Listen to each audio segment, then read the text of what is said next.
ഇപ്പോൾ ലൈവിൽ അനുമോള് ആദിലയ്ക്ക് ചോറ് വാരി കൊടുക്കുകയാണ്.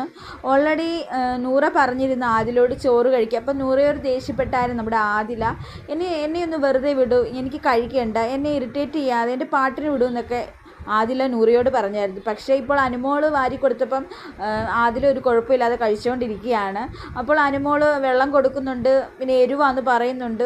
അപ്പോൾ ചോദിച്ചു, നിനക്ക് എരിവ് ഇത്ര കുഴപ്പമുണ്ടോ, നിൻ്റെ വായൊക്കെ ഒന്ന് കാണിച്ച്, നാക്ക് കാണിച്ചതൊക്കെ നാക്കൊക്കെ കാണിക്കുന്നുണ്ട് നമ്മുടെ ആദില. അപ്പോൾ നൂറ അവിടെ ഇരിപ്പുണ്ട്, ഇവർ ഇങ്ങനെ നോക്കിക്കൊണ്ടിരിക്കുകയാണ്. അനുമോള് കഴിപ്പിക്കുന്നത് ഇങ്ങനെ നൂറ നോക്കിക്കൊണ്ടിരിക്കുകയാണ്. അപ്പോൾ നൂറയ്ക്കൊരു വിഷമം പോലെ ഫീൽ ചെയ്തു. കാരണം നൂറ ഒരുപാട് തവണ ആദിലോട് പറഞ്ഞ് കഴിക്കുന്നപ്പോൾ ആദില ഭയങ്കര ദേഷ്യപ്പെട്ട് പറഞ്ഞു, ഞാൻ എപ്പോഴേലും കഴിച്ചോളാം, എന്നെ ഇറിറ്റേറ്റ് ചെയ്യാതെ എൻ്റെ പാട്ടിന് വിടും എന്നൊക്കെ പറഞ്ഞ് ആദില നൂറയോട് പറഞ്ഞായിരുന്നു. പക്ഷെ ഇപ്പോൾ അനുമോള് വാരി കൊടുത്തപ്പോൾ ആദില ഒരു കുഴപ്പമില്ലാതെ കഴിക്കുകയാണ്. ഇതൊക്കെ കണ്ട് നമ്മുടെ നൂറ അവിടെ ഇങ്ങനെ കിടക്കുകയാണ്. അങ്ങനെ അധികം മിണ്ടുന്നില്ല. എനിക്ക് തോന്നുന്നു എന്തോ ഒരു വിഷമം അല്ലെങ്കിൽ ഒരു പോസിറ്റീവ്നെസ്സോ എന്തോ ഉണ്ട്.